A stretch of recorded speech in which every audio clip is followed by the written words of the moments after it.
your home for New York sports.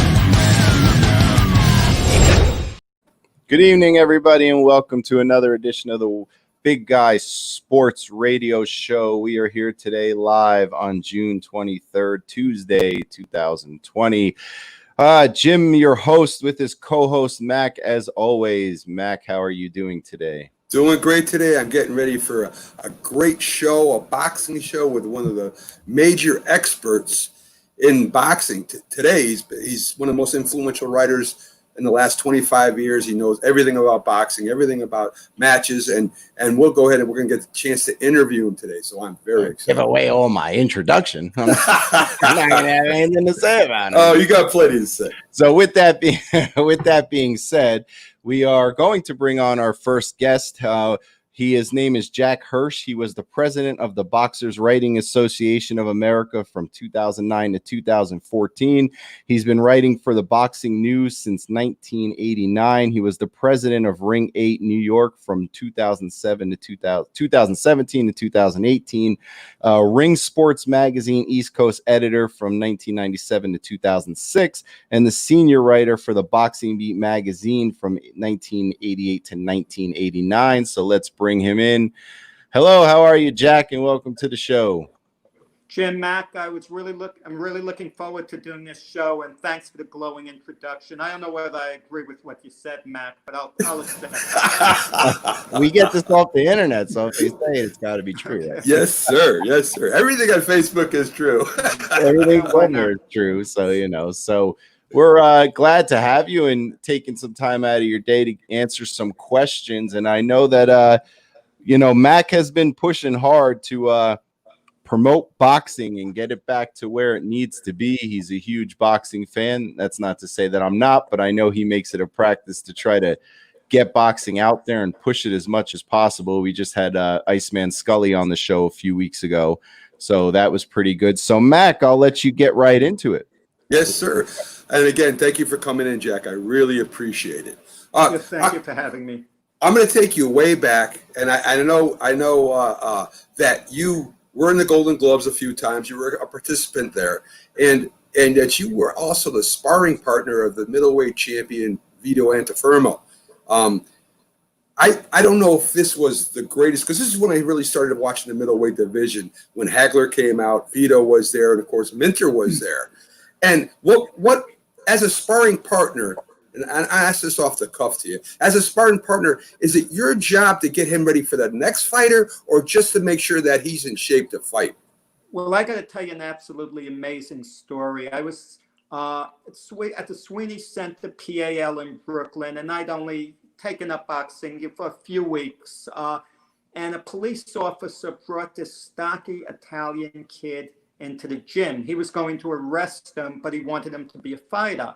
And I was there when Vito was first brought to the gym and introduced to the coach, Joe LaGuardia. Now, the ironic part about it, the police officer's name was Joe Dwyer, who would later become a well-known professional boxing judge. But if I could freeze that moment in time, who would have ever thought at that exact moment when Vito was brought in off the street because he was fighting, the people standing there would be myself, president of a big boxing writing organization, and Joe Dwyer, well-known professional boxing judge, and a short, stocky Italian kid would be the world middleweight champion. If someone said it at that moment, it would have been, off the charts, fantasy land. But I'm still in touch with Vito, and it's a weird thing. No matter how many big names in the sport that you're involved with, and I've been involved with giving Manny Pacquiao, Floyd Mayweather awards, Mike Tyson, Evander Holyfield, Vladimir Klitschko, and so on. I'm still in awe of Vito, okay, to this day. And the funny thing about it, we were in the car one time, and I told him that, I said, Vito, you're not going to believe this, even though we've been friends a lot of years. I get all excited whenever we're together, and I pick you up. And I remember him telling me, and this was years ago, he says, I know exactly how you feel because I feel that way when I'm around Emil Griffith. Now, Emil Griffith was one of Vito's idols from Italy, okay? Yeah. And I'm not sure how fond Emil was of Vito. I mean, not because Vito beat Emil in 1974 when Emil was a little past his peak, because Vito loved teasing Emil because he loved him, joking. And I once drove the two of them to a charity golf tournament, and Emil exploded at Vito. And people were looking on the street, and he was like yelling at Vito. And Emil had been on the cover TV Guide a few weeks before. And I'm sure, you know, a ton of people saw that. So Emil's celebrity status was coming back a little because it was a recollection of a tragic fight with Benny Kid Paret, who died in the ring against him. But with Vito, yeah, Vito was the type of fighter who got every last ounce out of himself. And listen, and he defended his world middleweight title successfully against Marvin Hagler, which is an astounding, you know, accomplishment. Do you think, Jack, that it looked to me, because Vito had a lot of heart, and that's what it seemed to me about Vito Interfermo, when Hagler started coming out, and then you had a guy named Minter, and I think I'm almost positive he boxed out of England, and it seemed like the styles were just a little bit different, where Vito Interfermo was more a brawler. Hagler was a boxer and part brawler, but Minter was a pure boxer. And it always looked like there was. Do you consider that class one of the greatest in middleweight history? Oh, it was, you know, but the sad part about it is the absolute dream fight in the middleweight division would have been Marvin Hagler against Carlos Monzon. And they missed one another by a couple of years because Hagler was on the way up when Monzon retired, and he wasn't quite firmly entrenched in the top contenders position for Monzon to fight him. But the two of them were just a couple of years away from actually fighting, and that's the dream fight that people talk about today. I mean, Carlos Monzon against Marvin Hagler. Okay, and I want to talk to you. Me and my wife have been messaging you, mainly my wife, on Messenger about your knowledge. And I told her that Frazier Ali, the fight, number one, the fight of the century, was my first fight that I really watched the middle heavyweight division go at it. You had both champions. Ali was the got stripped of his title, but he was a champion at the time. They were both undefeated. It's at Ali gets reinstated. It's at Madison Square Garden. It's promoted like a concert. You said you told me before the show, prior, that you were at that fight. Was that fight as electric and that atmosphere as electric in person as it was on TV? Well, let me say something to Jim here. Jim, you can go to the next 10 Super Bowls. They could all end in overtime, one game better than the next. Roll them all into one. Nothing compares to the first Ali Frazier fight, the event. Okay, it happened before you were born. Nothing at all. Now, destiny allowed me to be sitting there in the last row. I was a teenager. Now, the cheapest seats were $20, the blue seats at the Garden. Ringside was $150. Peanuts today, but big money at the time.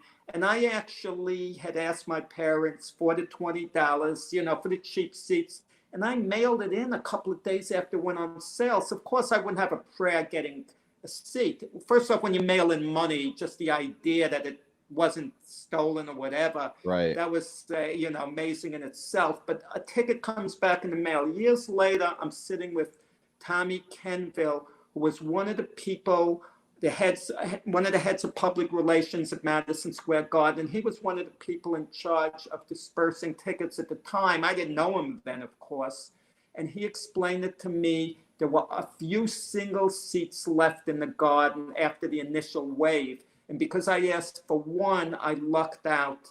And sitting in the last row, I'm going to tell you, I presented awards, like I said, to Manny Pacquiao, Floyd Mayweather, etc. Been involved with the biggest names. Nothing compares to being there that night. I mean, the event was absolutely incredible. Once in a lifetime opportunity. Once in a lifetime, not even once in a lifetime, you get something like that. I bet the next lifetime, there'll be not for whoever's around. It's not going to be that big. Well, speaking of Ali Frazier, and I know that from the people I speak to, because boxing is not as accessible these days as it used to be, and everything's on, you're paying to see it. A lot of people tend to bring up the Ali Frazier Award for the best fight of the year. And even though maybe in a lot of circles it might not be as important, but who was the best fight of the year last year? And maybe they'll listen to this and go look for it and find it and get some enjoyment out of it. Neo Inoue against Nonito Donaire was the fight of the year. I mean, the year before that, like Vladimir Klitschko against Anthony Joshua, whenever you have two heavyweights in the fight of the year, that really creates like a tremendous, tremendous buzz. And this year, it's going to be awfully hard for there to be a fight of the year. I mean, a true winner, because whoever wins whatever awards, it's obviously a shortened year. Well, the one from last year that you mentioned that maybe is not the most popular names as Klitschko or who's known. I'm sure you've seen it. Was it that good? Was it, you recommend it? It was that good. It didn't get my vote. I believe I voted for Errol Spence against Sean Porter, but it's a democracy and you get 5 good fights. What we normally do is set up 5 nominees, we vote and we narrow it down.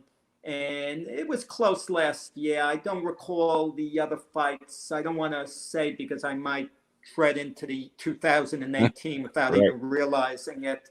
And someone, it won't make me look too good.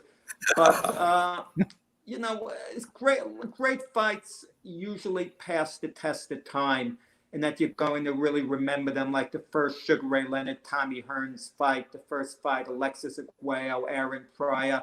I mean, those are the legendary fights that really pass the test of time that people talk about a lot of years later. And I went to a few years back. It was about 5-6 years back. I went to a banquet, and I happened to find myself in the same station wagon as Tony DeMarco. And all I could think, in 1955, he and Carmen Basilio would fight of the year from Ring Magazine. So things like that, really get me excited. Excellent. All right. Fair enough. So let me see here. Another thing I wanted to ask you is one of the things that kind of, like I had mentioned, boxing is kind of, there was a time, so big. I think back to, you're going Ali Frazier, I go more my time Tyson, things like that. And then kind of like it's, nowadays when you sit and you talk with people about sports, it's, baseball, basketball, football. Boxing is rarely ever mentioned. I mean, they mention MMA before they mention boxing. What do you think happened and how they can get it back? Well, I don't think they really mentioned MMA before boxing, but the face of sports has really changed an awful lot. I mean, the World Series games, for example, used to be played weekdays. Okay, now it's on obviously night games and wants to get the biggest audience. I'm going to give you guys a little quiz guess for fun. The first Ali Frazier fight, what night of the week do you think it took place on? The biggest sporting event of all time. I feel like I should say, because I feel like a weekend is too easy, so I'm going to say Tuesday. I'll go with Thursday night. On Monday night. Wow. Now, can you imagine the biggest event? I mean, let's say a Super Bowl game or whatever taking place on a Monday night. Now, of course, you get a blockbuster fight. It would take place on a Saturday night. Okay, and in NFL, the Super Bowl takes place early evening, Sunday evening. And the face of sports has changed, because years ago that Madison Square Garden truly was the mecca of boxing. There'd be a big fight. It would take place on a weeknight. And the next day, the New York Daily News, very big circulation, would have that fight on the back page. Like Jerry Quarry, for example. Quarry wins by decision. And now there's so much competition with other sports, and really so much storylines. You wonder whether or not it's oversaturation or not. I'm sure you two have a very strong opinion on that. But well, what could you do if you could make a recommendation? What would you tell them to do to change it up to get it? Because I know Mac mentions, when we've had conversations about this, his thing is he thinks it's died off somewhat because of the fact that everything's on pay-per-view now, and you don't have those fights you used to see on NBC and all this other stuff. Do you think that plays a big part? Well, Mac is completely right, because with pay-per-view, they charge you a lot of money, and they give you a solid main event, and they give you a lousy undercard. They really don't give you value for your money. We have the Boxing Writers Association of America, a writing contest in which the bylines are removed, called the Bernies. Now, when Mayweather fought Pacquiao, I didn't go to the fight. A year before that, I presented Mayweather the Fight of the Year award in Las Vegas. Now, 1 year later, you know where I was for the Mayweather-Pacquiao fight? I was in my basement. What I did early in the day, I took $99 and I went to a flea market and I wrote a story how the money could be better spent than going to a fight. And I got third place, the third best column of all the writers, submitting for the year. And it's a ripoff. It's a complete rip off what they wind up charging you. But listen, there's ESPN Plus. They only charge $5 a month. The Zone charges $100 a year, and you get good quality fights. But of course, when you get the rematch with Tyson Fury and Deontay Wilder, they're going to charge you, big money for that, lousy on the card. And as long as the consumer, gives into that, you're still going to get overpriced pay-per-view shows. Right. One of our fans, Justin, says, "Forget pay-per-view." I'm not. He said something. He's right. I agree. How did you forget pay-per-view? Forget pay-per-view, and it's I mean, even something like wrestling, like for example, which was such about, and there was a time in wrestling, WrestleMania, everything you wanted to watch wrestling, big event, pay-per-view. Now they have the Wrestling Network. You pay $10 a month, and it includes all the pay-per-views. So you absolutely get like 10, 11 pay-per-views out of them a year that you were spending $40, $50. Think of how much money you just saved. Absolutely, it's the way to go. Well, they thought years back that the Super Bowl would wind up on pay-per-view. Oh, now, boy. And they could get away with it. They could charge $100, to watch the game, and people would pay it, whatever. And I'm not, and I guess maybe that would be worth it, the Super Bowl in itself. But what happens if they start charging for the NBA playoffs? Yeah, you don't want to get out of hand. And they charge imagine they start charging per game, and it's a 7-game series, and you're spending, let's say they're charging even $60, a game. I'm just throwing the total, but that's a few $100 if it goes a full 7 games. Yeah. Sure. They don't have to do that, Mac, because of the fact that they get so much money out of these TV deals. I mean, I mean, you look at a Super Bowl and you're getting $1 million for 30 seconds. So I mean, that's how they're making their money, and that's why it hasn't gone to pay-per-view yet. Well, getting back to what you guys were saying before, like when we were talking about the face of sports, I think it was 1982, anywhere from 1980 to 1982, how the face of sports has changed. When the LA Lakers with Magic Johnson was playing the Philadelphia 76ers with Dr. J, they didn't even telecast Game 6 live of that series where the Lakers clinched. I mean, that's hard to comprehend now.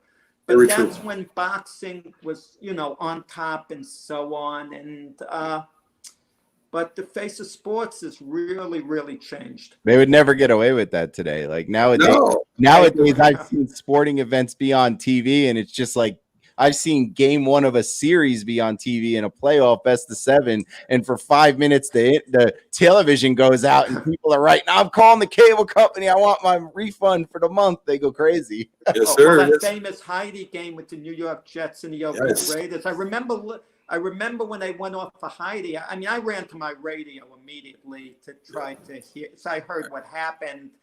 I could sense, but I remember that. Chuck. We're living in like a different day and age, and some of the sports, unfortunately, are moved to the side. And I think with boxing, it needs personalities. I think if you have the right personalities that you could sell, people are going to want to watch.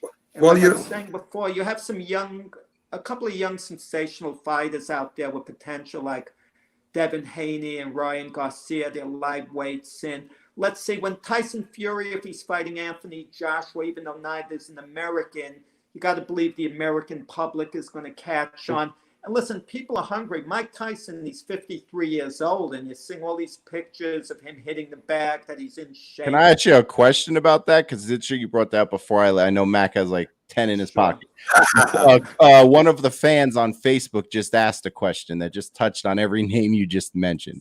So Alexander asks, he wants your opinion. Is a Fury Wilder or one of them versus Joshua title fight more exciting, or is a 53-year-old Mike Tyson comeback more exciting for boxing? What's the bigger story? Listen, there's that talk. You hate to say it. If a man's going to jump off the top of a building, you hate it and you're afraid he doesn't do it, but you're captivated by, you're watching, you don't want to, but it's news. I mean, and I could, and if the three of us are going to be completely honest, and Mike Tyson was going to go at it against Evander Holyfield again, and even in a 6-round fight, we're not going to want to see it, but we will want to see it. The interest the curiosity factor.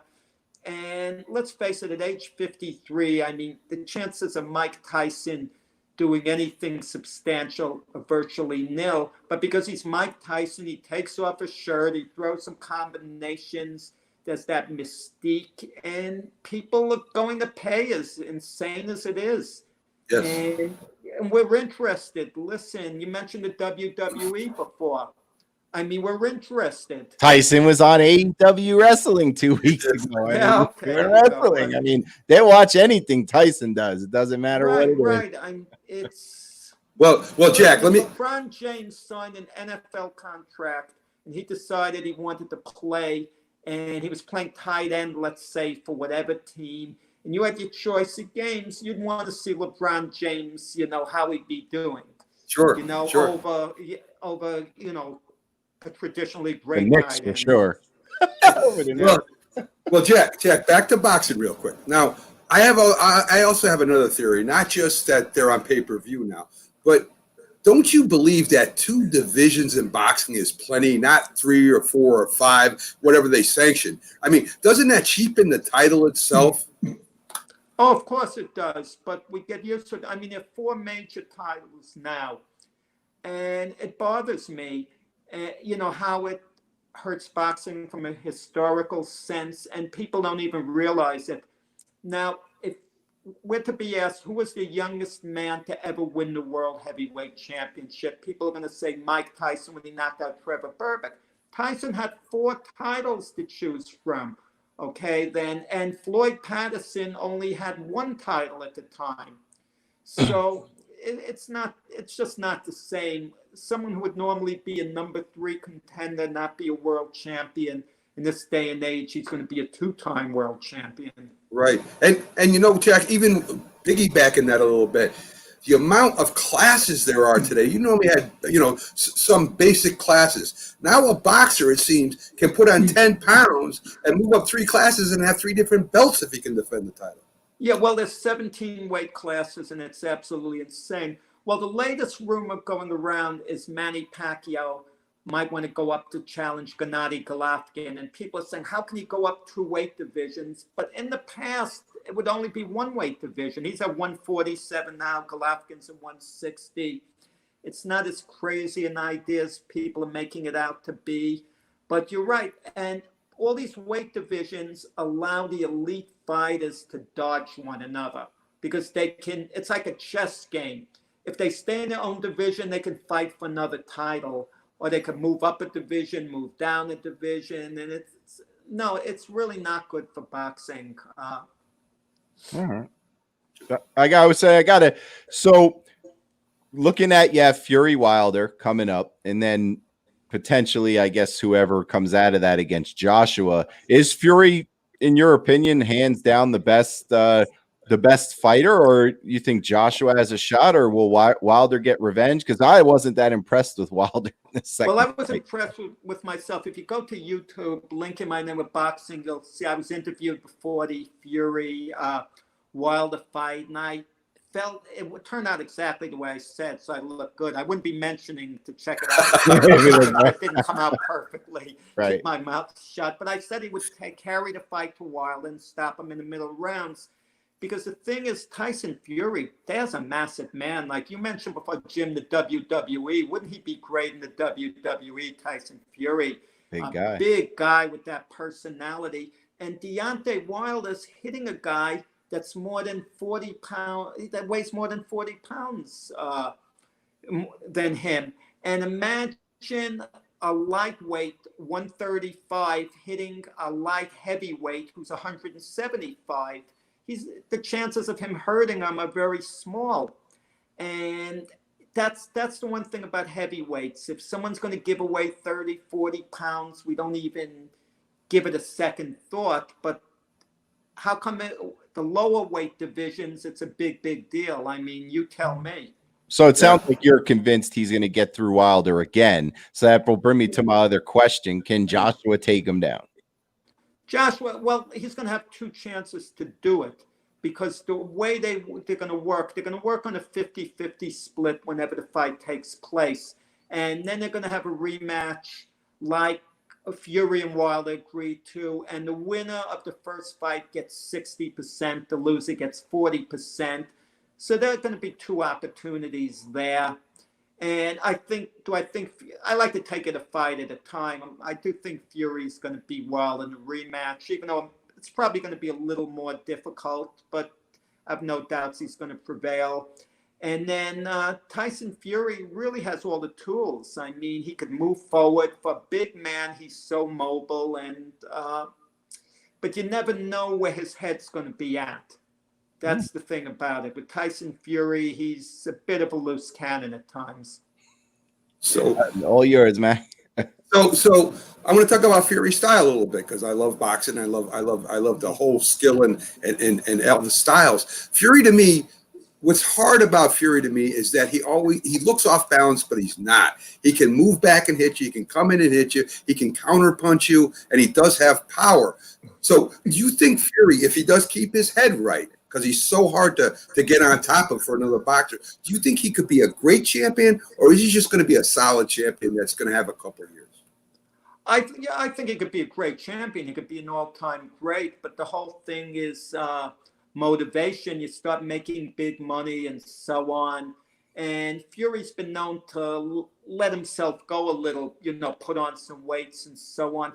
I think fighters' declines begin between fights. They have a layoff, they fall completely out of shape, and then they train hard for a couple of months, as opposed to the way they should be doing things, training hard all year.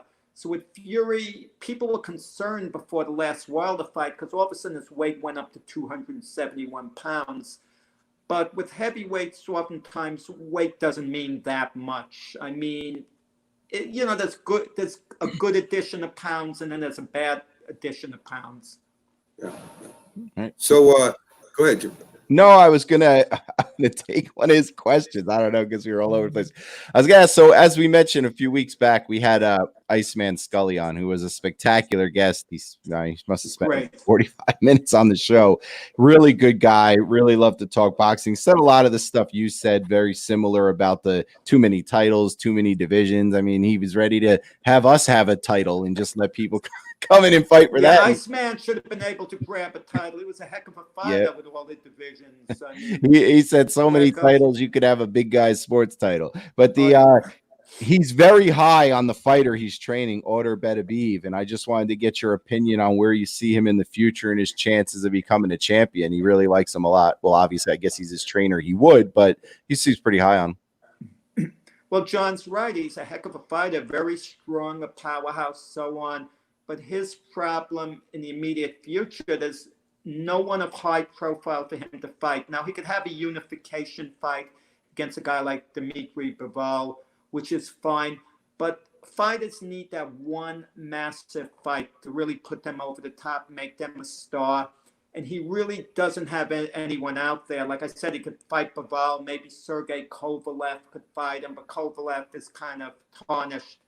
The way coming off the Canelo Alvarez defeat, and for him, he can't really move up the cruiserweight to get the right opponent because there's no one in the cruiserweight division that would be there for him. What I would ask John, and at the time you had him on, I guess I wouldn't ask him, but the more we talk about it, it pops into my head. Would his guy really consider moving directly from light heavyweight to heavyweight? What's the most he can weigh? Because sometimes someone's making 175, they can get up to 215 without compromising anything and become a legitimate heavyweight. Yeah, I mean, do you think that would be my follow-up question? Do you think that he could carry 215, keep his power and a little bit of speed he does, and go up against a natural heavyweight? John would be, yeah. I would have called John last night to ask him that. I know it was coming because he's the one that could answer that, but he might be a bit biased at all. They'd have to make a transition. Transitioning, moving up, isn't that hard to do. The problem is when the fighters move down, where the weight goes up and down and up and down. It takes a lot out of you. It basically finished Roy Jones off because Roy Jones transitioned up to heavyweight, beat John Ruiz, and then he moved down in weight to fight Antonio Tarver. And even though he won the first fight, it was basically the beginning of the end. And the same thing, you can't just go up and down with weight, but if you go straight up and it happens naturally, and you want to eat sensibly, but the good thing about being a heavyweight, you don't have to diet at all, or at least you shouldn't. You should just eat sensibly, and if you can put on the weight, that's great. Because I remember when Spinks went up to fight Tyson. I mean, he was a great light heavyweight, but when he went to Tyson, he looked scared, for God's sakes, when he got in the ring with that man. Well, it's an interesting thing. Michael Spinks is a great guy. And when Mikey and I got to spend an afternoon with him, and he's really a good person. But what Michael Spinks said, no one considers this. Everyone's saying how intimidated he was. And he's saying now he wasn't intimidated at all. Tyson was just better than him. His advantage, he always said, was being quicker than the other guy. And he was astounded that Tyson actually had a speed advantage, got off quicker. It was the first time he was fighting against a guy who was actually quicker than he was. And everyone just assumes it's intimidation and so on. And remember the sequence where Spinks got knocked out? He actually threw a beauty of a right hand, but Tyson landed first and was all she wrote. Yeah, because even Sugar Ray Leonard said that Tyson had some of the fastest hands he ever saw in that. Oh, yeah. So. Absolutely. So, go ahead, Jack. Go ahead, no. Well, we tend to have certain images of fighters and so on. And we have certain images of Muhammad Ali and Sugar Ray Robinson, for example. But what made those guys so great? They were tough. They were so mentally tough, okay? And that's why they would hang in there. And that's why they'd win their fights the way they did. And people would always think, well, it's the skill level, that they're better, they're more talented. But there was that extra little, intestinal, fortitude that those guys had.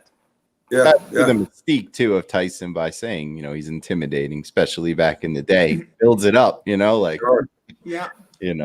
Fighters are sometimes beaten, and you kind of wonder. Let me ask you now: a 53-year-old Mike Tyson, would anyone be intimidated? Now, Deontay Wilder's been saying a lot of negative things about Mike Tyson. He goes on and on and on. And let's say Tyson could get a commission to license him to box Deontay Wilder somewhere. Now, Wilder would jump at the opportunity thinking it's easy money. But what we were talking about before, there would be people out there who would think Mike Tyson would actually win. And there's always that little small element of doubt in your head. But I think it's insane. I'm a little apprehensive only because of this. I was asked many years ago when George Foreman came back to the ring when he was 38. I remember going on a talk show like this, not as good as this one, of course, but a talk show. And they were asking me about the George Foreman comeback. He was out of the ring 10 years. I was laughing, saying what a complete joke it was, so on. 10 years out of the ring, it's not logical. 7 years later, at age 45, he regains the World Heavyweight Championship. At age 45, 8 years younger than Tyson is today. I mean, it's ludicrous to think Tyson can beat a Tyson Fury, but Anthony Joshua, who's weak chin, it's the longest of long shots, but who knows? Well, Jack, one follow-up on that. If Tyson fought just a 3-round exhibition, no full fight, I don't think he could stay in there with any heavyweight for 10 rounds. But if he fought a 3-round exhibition, just 3 rounds, and he still got that power, he hasn't lost his power yet. Do you think he would have a chance of knocking one of those guys out? Well, if you're saying it's an exhibition, you're not supposed to knock someone out in an exhibition. This ain't Rocky. He's been watching. I was telling him about Rocky 4 yesterday. He's thinking Apollo Creed get knocked out now. Yeah, Rocky came back at age 60 and look, right? He came out a heck of a fight. I mean, listen, if he fights another, heavyweight with a weaker chin, look, Anthony Ruiz clipped, Anthony Joshua, and look what happened. And let's say Tyson threw a looping punch. It's the longest of long shots. But I hope it doesn't take place, because what no one talks about, if you hear the way Tyson speaks now as opposed to when he was younger, his speech, is just a little off. I mean, not that bad, but it's a little thick, so on. And that's the result of punches taken in the ring. See, if he's going to make any type of comeback, that means you have to spar, you have to occasionally be hit, then you hit it during the fight. And I'm still haunted a little when you think of the situation with Jerry Quarry, who died, it's something like 46 or whatever. I shouldn't say his exact age, but he died way before his time.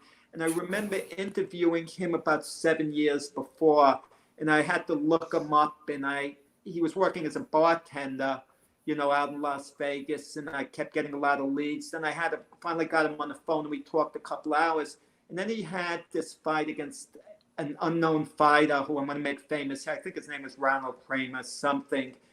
And I saw a clip on that on YouTube, and the punches Quarry was taking, it was criminal to allow that for low money, head snapping punches. And I'm not saying, I mean, fights like that put somebody, over the top, unfortunately. And it's never the fault of the opponent. They're just doing their job. But why license someone to allow them to go through that? And why would they want to, risk their well-being? Why would Tyson want to risk his well-being unless he needs the money bad enough? If he can make a fortune of money off boxing anyone, I mean, would you allow it to take place or not? I've heard Tyson's pretty wealthy because he has all those marijuana farms going on. So I heard he's quite doing well in there in Colorado or wherever he has them. Who do you think is going to do better, Tyson with the brand on that, as opposed to George Foreman's grilling machine? Good question. I don't know. I don't know.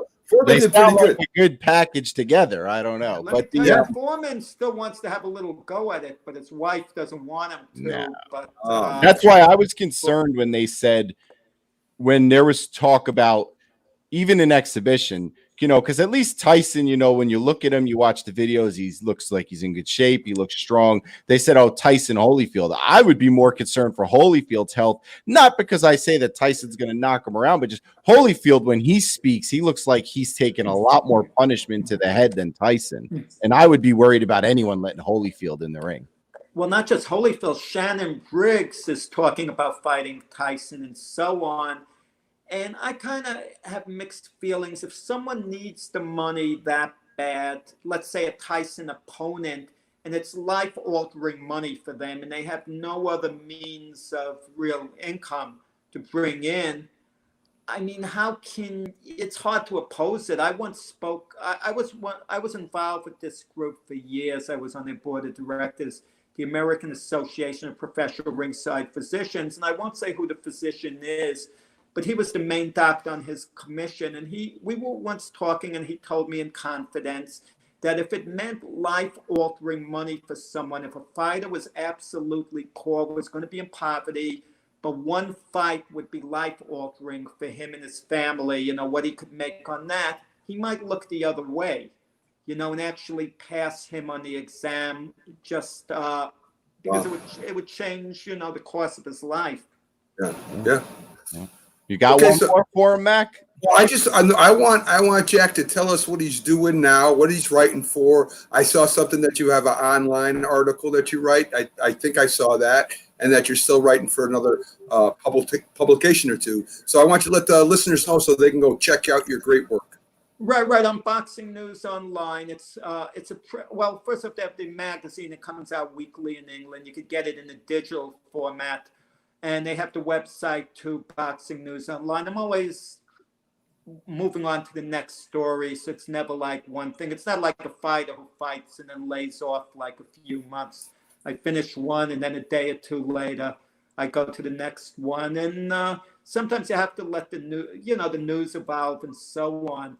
But especially during this time now, boxing's going to have like a resurgence because it's been away a while. So even though we've had an absence, you're going to see like a big flurry of fights, and there are a lot of good fights that are going to happen. I'm especially excited about the Vasily Lomachenko-Teofimo Lopez fight. It was supposed to have taken place, at Madison Square Garden, and it's very intriguing because Lomachenko is considered by many the best fighter pound for pound in the world.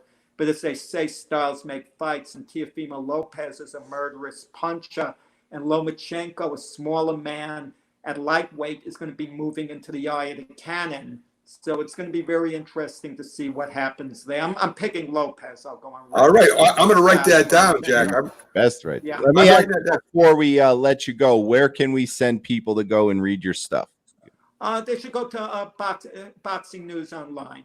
Just Google it. Boxing News Online. And that's the best thing. Yeah. Excellent. Well, I think we can't thank you enough for coming on and giving us some. Well, I can't thank you guys enough, and I'd love to come on in the future. I had a great time, and I'm going to try to talk a little less. It's great. Trust me, that's us rest. I'd say this was your introduction to the people, our fans out there, and it was great. It was great having you on and all your knowledge. We really appreciate it. Yeah, and hopefully you could come back when we get closer to the next big fight. Yeah, thank you so much. It would be my pleasure. Thank you, Jack. Have a good day, and we'll talk to you soon. Thank you. You too. Excellent. So that was Jack Hirsch, who a lot of great insight, and he's got a ton of knowledge that, and now he makes me, I got to find out how I can watch the Ali Frazier fight. Because my God. I mean, the stories. I mean, you can find the Ali Frazier full fight on any site out there, boxing site. I'm telling you, Jim, it was so incredible. I was a young kid when this came out, and I was sitting there and I'm watching this one, braggadocious guy and this one kind of humble guy, and Ali's got all the flash, and here's Frazier. He looks like he's built like a tank, and they're going at it, and oh my God. There's a quick story on that too. James Taylor, James Taylor, the singer. Yes. Well, he had a concert that night that had to be canceled because of this fight, and they gave him free tickets to go watch it. And all the stars were there. It was Don King before there was Don King. It was unbelievable. Listen, I grew up with I had Tyson. I was a huge Roy Jones Jr. I loved. I was a huge Oscar De La Hoya fan. Oh, yeah, definitely. Too. Definitely. So those were my guys. Big Andre Ward fan. Yeah. Never lost the fight, so I don't know why he's not talked about as one of the best ever. I don't know why Mayweather just automatically gets that, but whatever. But it's great to have boxing people on, and of course, next time we get close to like a big fight, we'll let him come on and just let us know who's going to win. Definitely, and accurate as he just said, I got to get my scratch together. Definitely, when he makes a prediction and go down and throw some.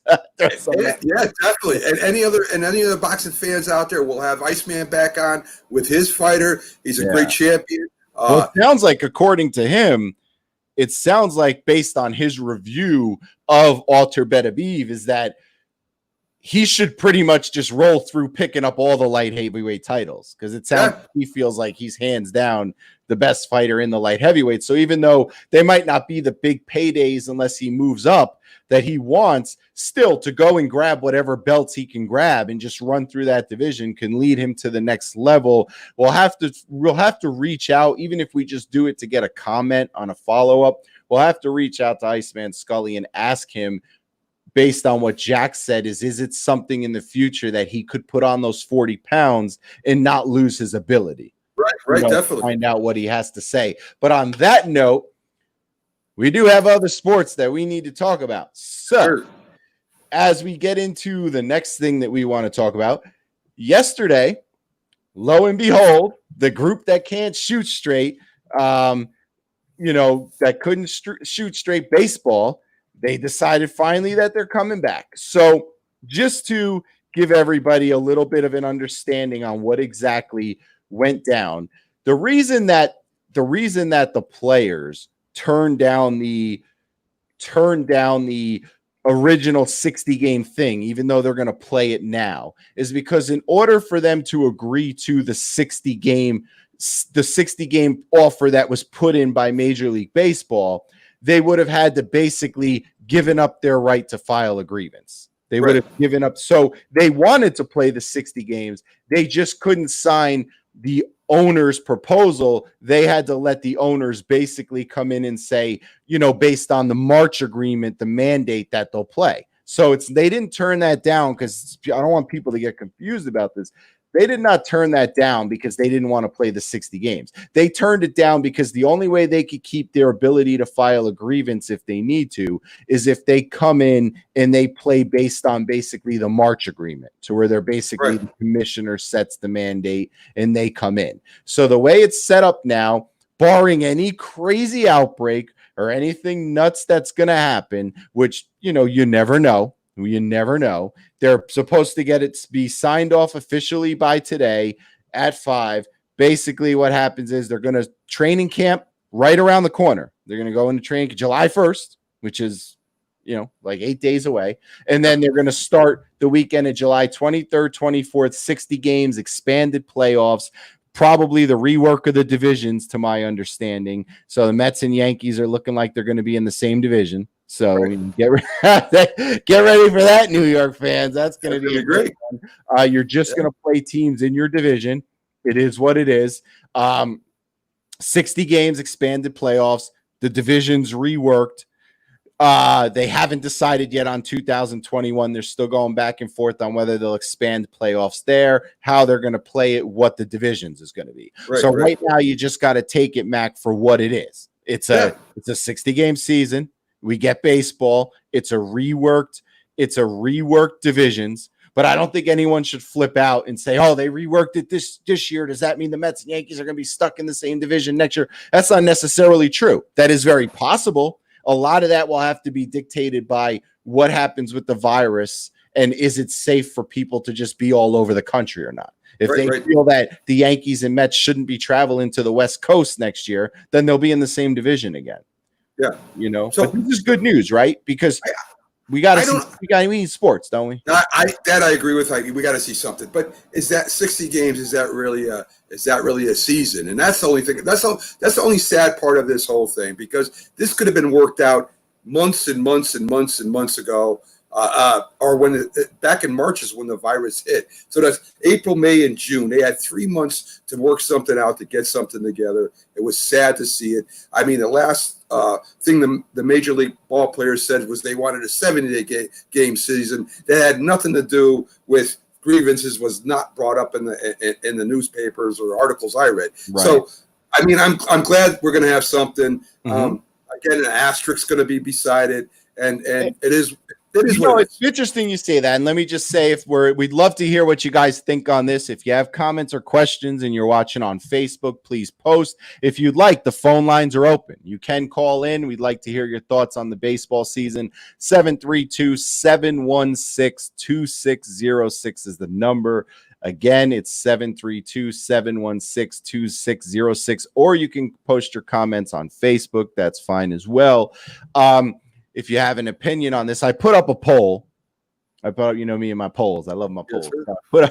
I put up a weekly poll, and I basically asked everybody, pretty simple, what's your opinions? I put it on multiple sites, different social media sites. I basically said, now that baseball's returning, how do you feel? The options were great missed baseball, could care less at this point, or pissed off, won't watch it. So I had to total up the votes because not everything was just on Facebook. I put it in other places. I sent it out to people that I know through email to get their opinion. And basically, it was pretty close. 60% of the vote was great missed baseball. 40% of the vote was could care less at this point. And nobody voted for pissed off, won't watch it. But still, kind of, could care less at this point is as close to pissed off, won't watch it.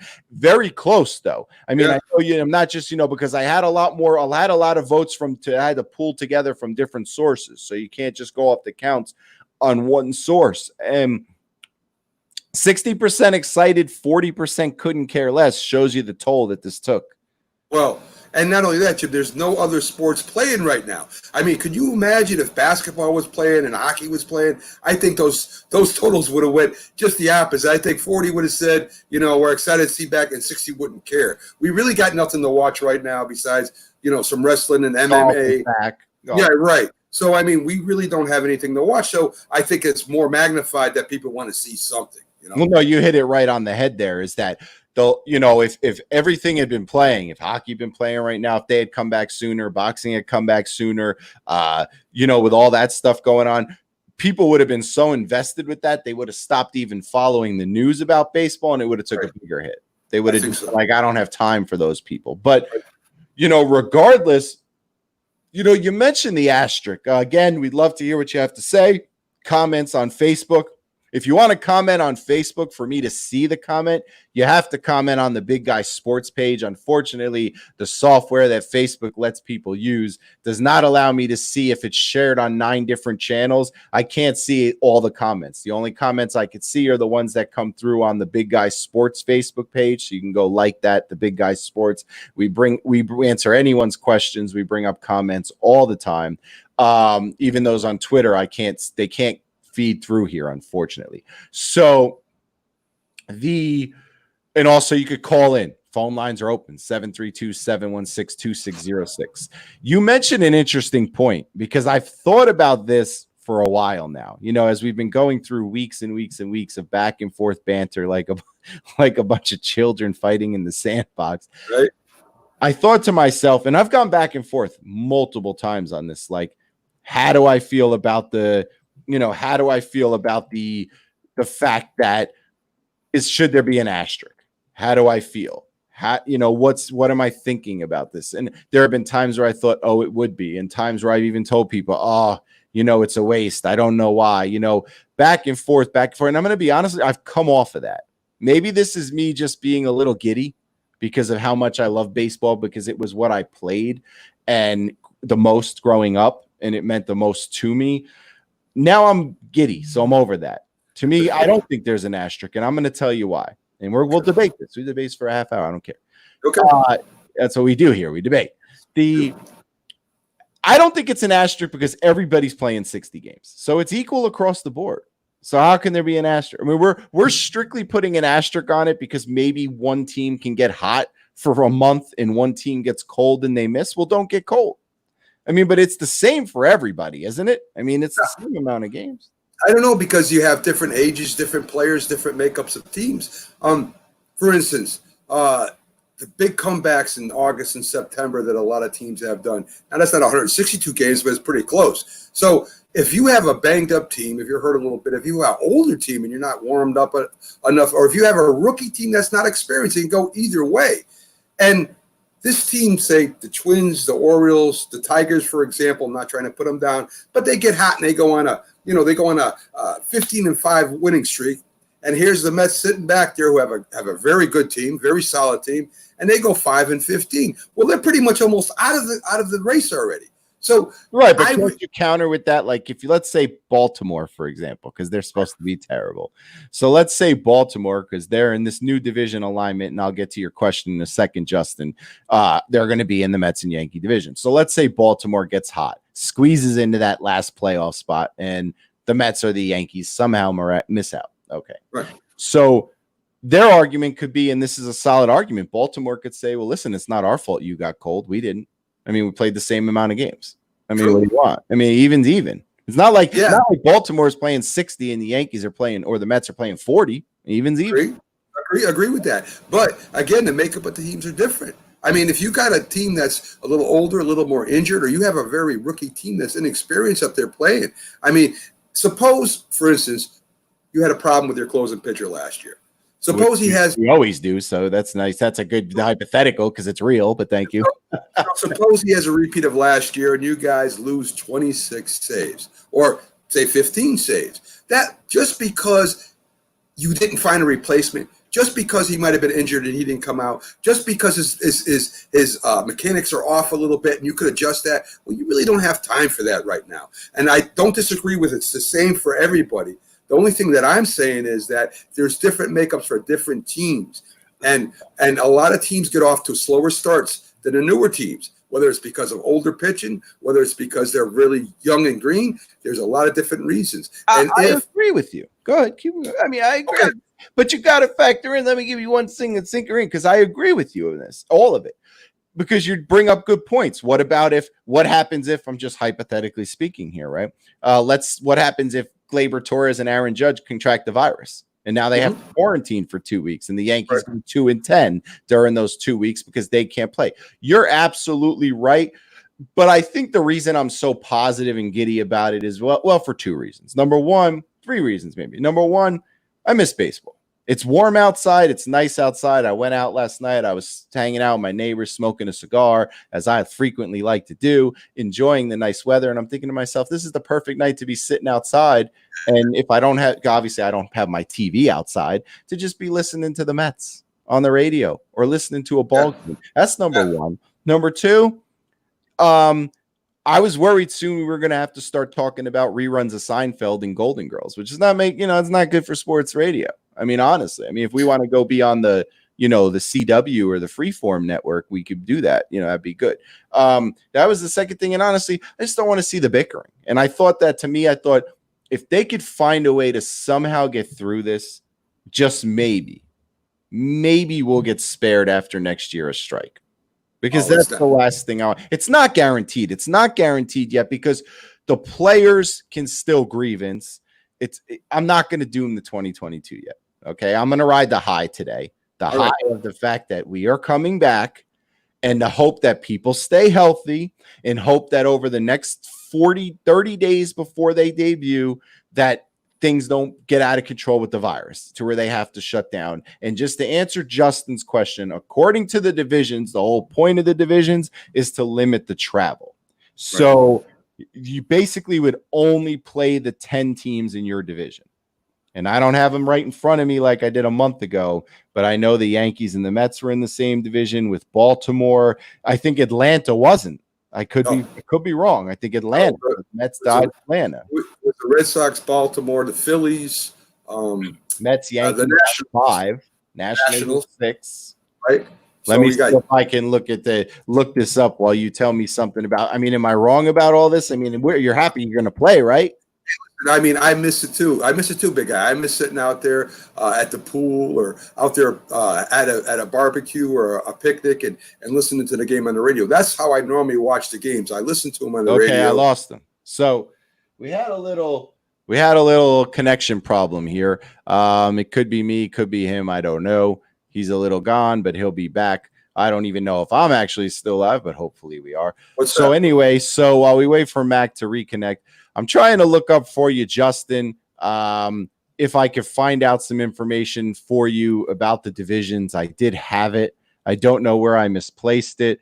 So I'm looking for that right now while I wait for Mac to reconnect.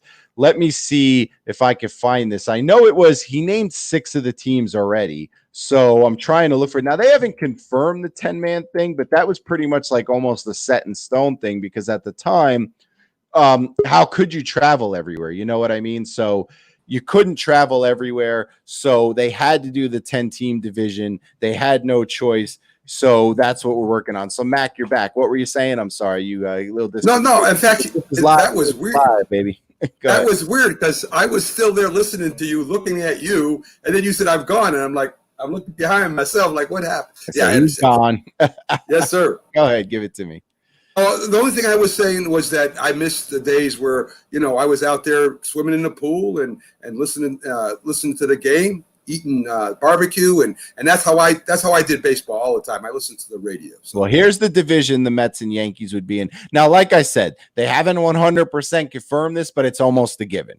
The divisions is what these are the divisions they were going to use. I can't see them playing in 5-man divisions and just having people travel all over the country. It's like 60 games. I mean, you know what I mean? So here's what you would be looking at, Justin. You're looking at Boston, Tampa Bay, Pittsburgh, Philadelphia, the Yankees, the Nationals, the Mets, the Blue Jays, Miami, and Baltimore. That is what you're looking at. Now, interesting. I want to give you a little interesting thing here. There's a lot of really good, baseball games out there where they run simulations. One of them, if anyone's ever played a game called Out of the Park Baseball, it's probably the most realistic simulation game ever. I mean, I know, Mac, you're probably not into the game so much anymore, but this is a game. It's simulation style. Like, they have every player who's ever played Major League Baseball since the day of time. Yeah. Every Korean player ever. You could play with anyone. You can go play back with Babe Ruth. Doesn't matter. You can go run the 1917 season. So anyway, they ran a 10-team sim, and based on their 10-team sim, Boston, Tampa through 60 games. Well, no, actually, this one was 100 games. All right, so I can't even use this one. But the Yankees and Mets missed the playoffs in that sim. Yeah, there you go. But that was a 100-game sim, and Boston won the division. So anyway, that's what you're looking at for the divisions. Alexander mentions, think baseball's missing out. The quarantine could have given a huge boost to baseball. Same with MLS and ratings and fans. Alex hits it on the board, man. I mean, I'm sure soccer ratings are up right now because they're out there. They're playing, and people are starving for sports right now. And they're going to be back, but this is good stuff. But we're going to cover this some more after the break. You ready to handle a flash, Mac? Because you're going to handle the first one. All right. So, Mac, we got our 30-30 sports flash brought to you by, the Big Guy Sports. Here we go. The Big Guy Sports 30 and 30 Sports Flash.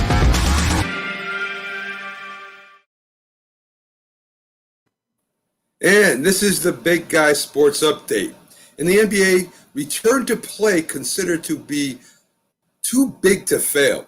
And no matter the increase in positive virus, the schedule will continue as planned. And in hockey, the New York Islanders, they got a new place they're hanging out at, right? They have released new images of Belmont Park Arena. It's set to open in 2021. So go ahead if you get a chance, if you're a hockey fan, and take a look at that.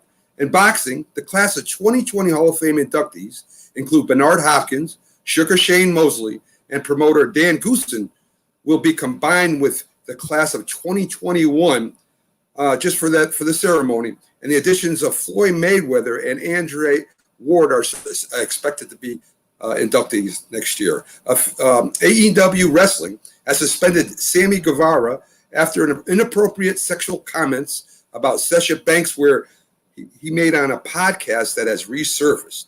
And the Portland Trail Blazers' Trevor Ariza has decided against coming back in Orlando to be more focused, spending time with his son and putting his family first. And that's the Big Guy Sports Update, brought to you by all our followers on Facebook Live and the streaming apps that we are right now. Brought to you by Justin. That could be brought to you. So I just want to say, because we're going back to baseball, obviously, you mentioned, I know you don't follow wrestling like I do, but that Sammy Guevara, who is a rising star in wrestling, that's a bad comment. I don't know if you've seen the comment. I didn't see it. So 2016. Now, let me give you a little backstory. Sammy Guevara is a young guy, good attitude, great talent. Like he could fly around the ring. He's got good young talent. He's probably was poised. I don't know what'll happen yet to be a superstar. And he was filling in at an event back in, I think, 2016. And he saw Sasha Banks. Now, if you see Sasha Banks, let me just tell you, Sasha Banks is gorgeous. So smoking.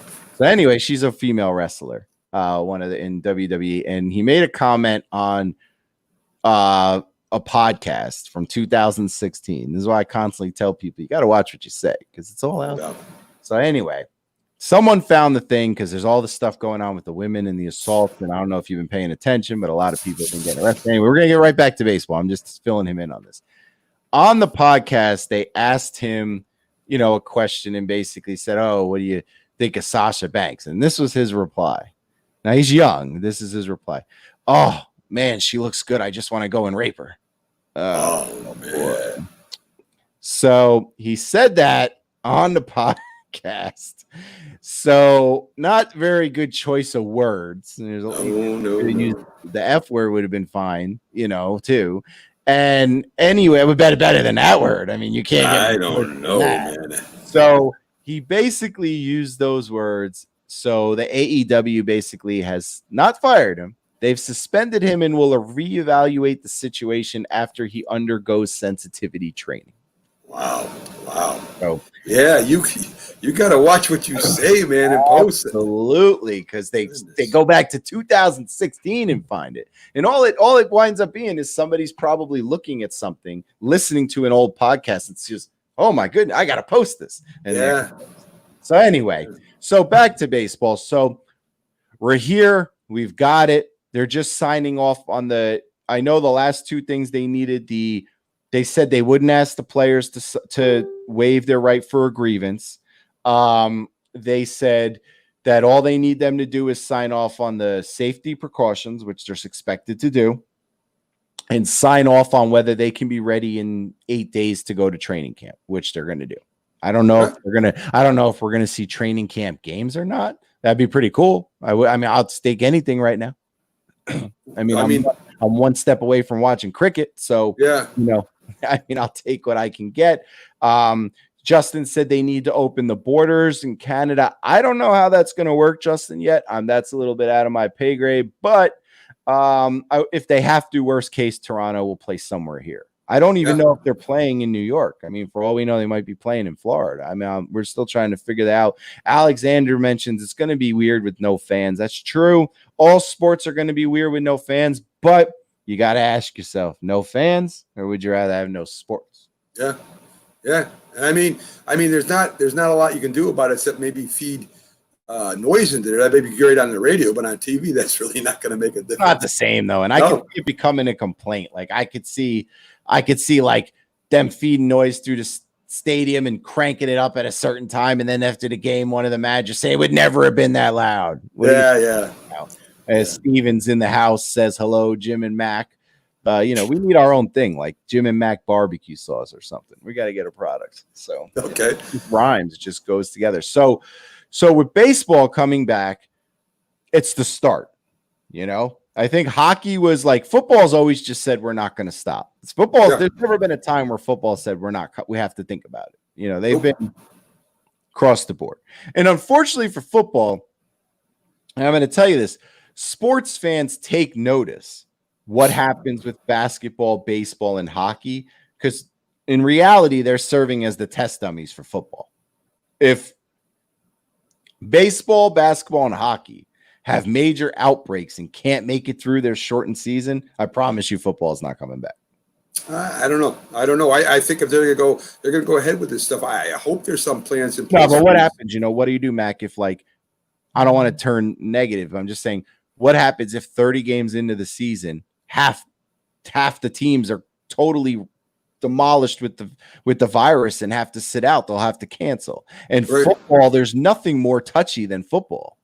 Yeah, but it's outside. So, I mean, that's the biggest advantage, big guys. But it's also played in the winter when they say that the coronavirus is at its worst. I don't know about all that. All I know is that when you're outside, the chance of catching any kind of disease decreases just because of the air and baseball's outside. Yeah, if they don't play indoors, they're great. They're great. Yeah, how do you explain the fact that 5 Phillies got it and they're playing out, they're working outside? I mean, that's got to probably be from other people that they know. I mean, I don't think it's it comes in from your family, it comes in from your friends. I don't think it's the players. I mean, the players, it's got to come from somewhere. But if you're in a closed place, and I think I told you the story before. I know a guy that was in a submarine and there was a flu and that whole ship went down.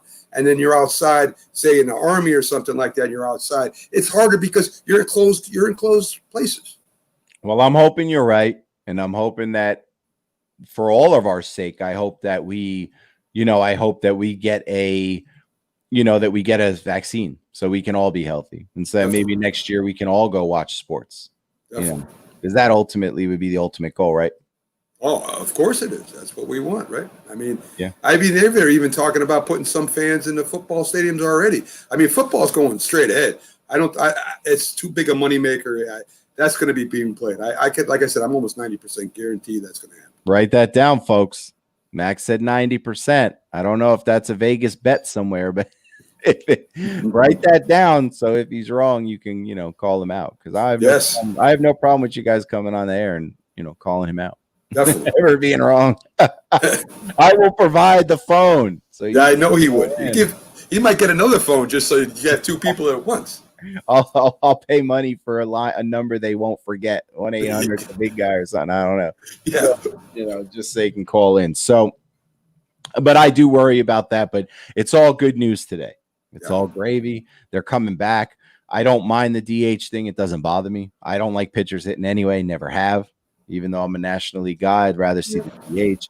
I'm excited to truly see what other rules they're putting in. Like, that's what I want to see. Like, you know about the divisions, about the DH, but I want to see other things. I want to see, is it going to be 30 and 20 with the taxi squad? Is that going to be official? I want to see, are they changing up the days and times of play? Like, are a lot of games taking place during the day? Now, according to that, I think they're going to do 60 games with 10 days off. So they're still giving games off. So are they going to be playing double headers is what I want to know. Well, no, they got 60 games with 10 days off. So they're doing the regular season over a 70-game period. So obviously they're going to have to do double headers if there's a rain out.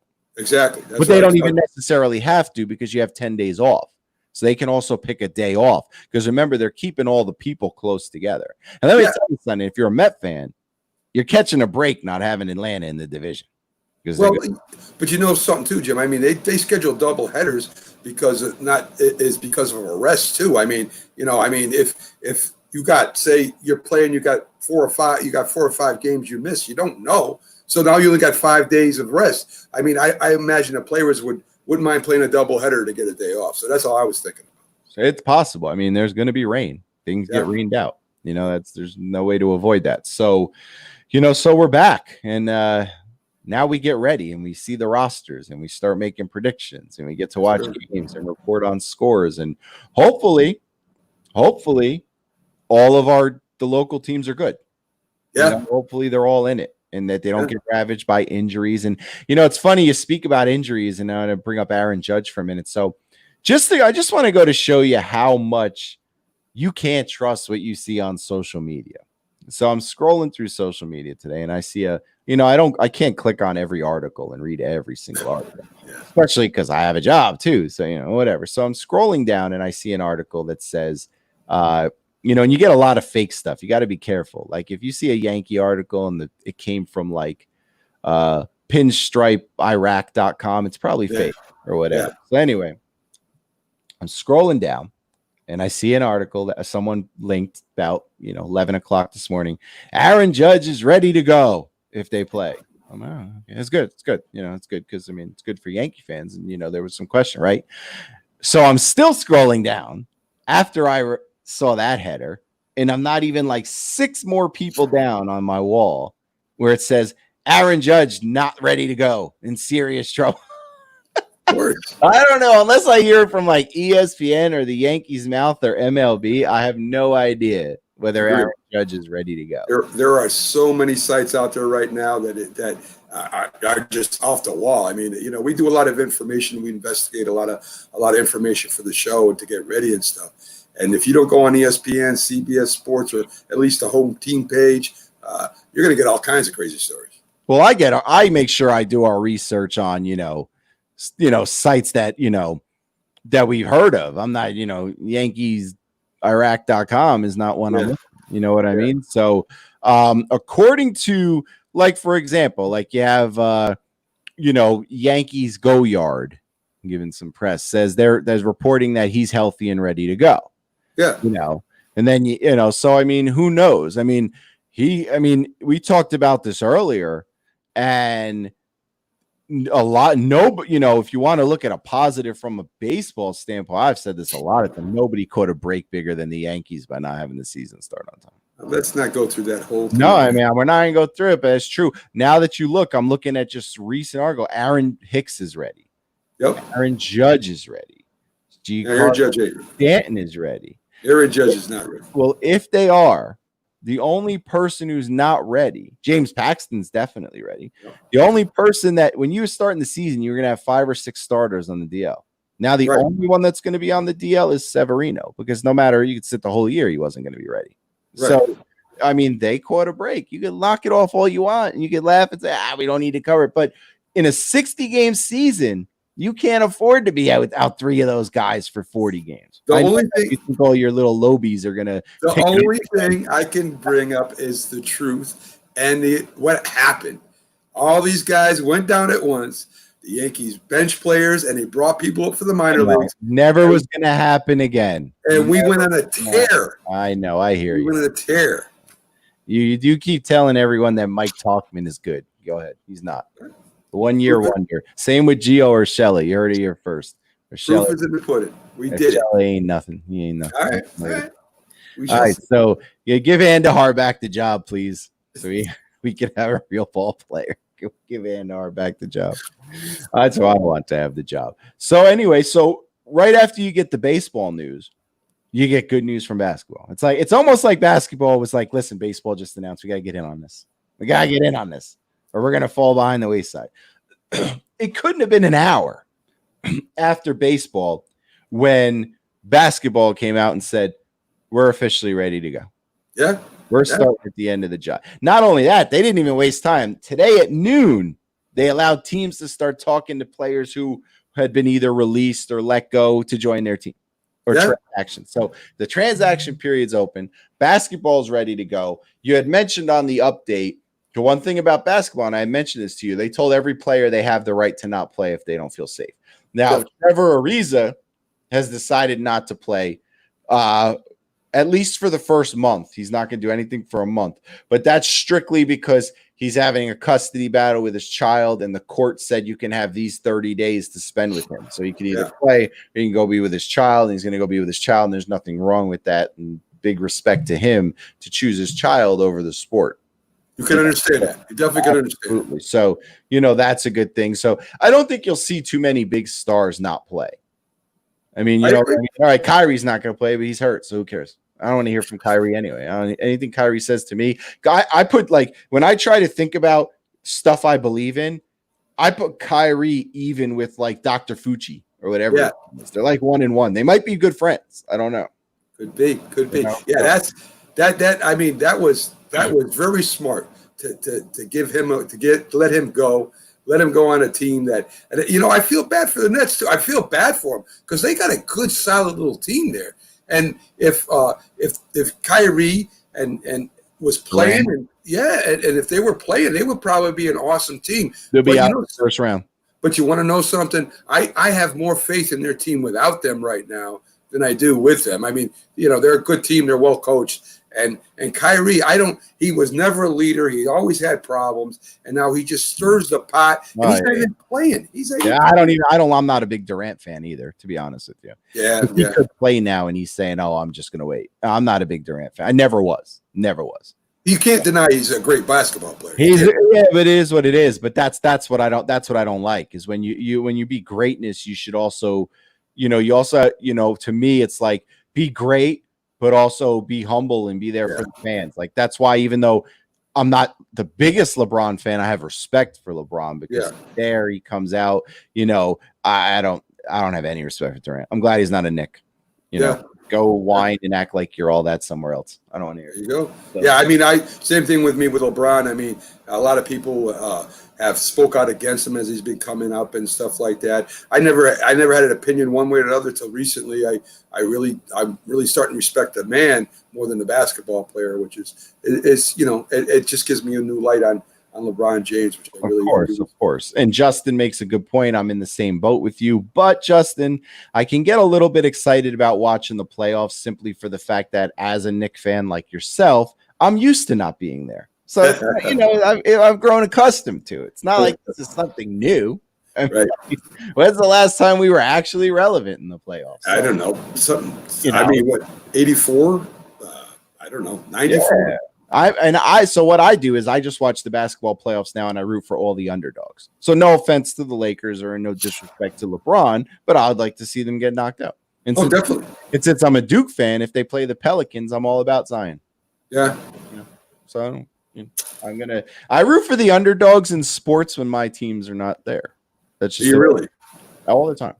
Yeah, I'm not like that. But it depends on the game. I mean, when the Mets are playing the Red Sox, and I think it was 86. Am I saying it right? When the Mets were playing the Red Sox, the Red Sox were the favorite, if I'm not mistaken. I think I remember that a little bit.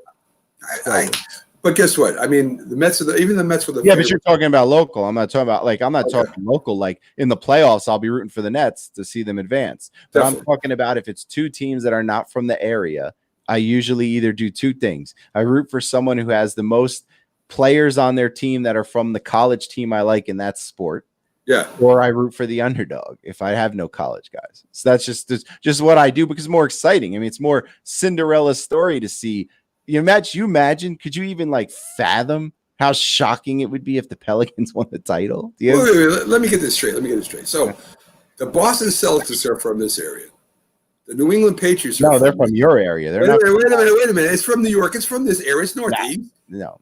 So you're just saying from this area. You're telling me that if you went to a bar and we took 10,000 a huge bar or an arena and took 10,000 people from Boston and 10,000 people from New York, they're going to sit there and say they're friends? Of course not. No, they're not from here. But I want to hear your example so I can answer it. Well, that was my point. You're saying from this area underdog. So I said New York. So I just want to make sure because you're talking about underdogs in the area. If we're strictly talking New York, I'm all with you there. But if we're talking about a sports show, I don't care about the Bulls. All right. I'm just you said that. Well, you know what though? Technically speaking, yes, I would probably root for Boston in a lot of series because they have Jason Tatum from Duke. So I would, he fills that role. Now then went your whole reasoning. You just went out. I told you that I always will choose if it's not two New York teams. I look at the teams first and see who on the teams could be from Duke, for example. And if it's not even. If one team's got two Duke or one Duke and the other guy's another, I'm going to root for them. But if none of them had Duke or it was 1-1, I'd probably root for the underdog. So if the Celtics were the underdog, you would root for them?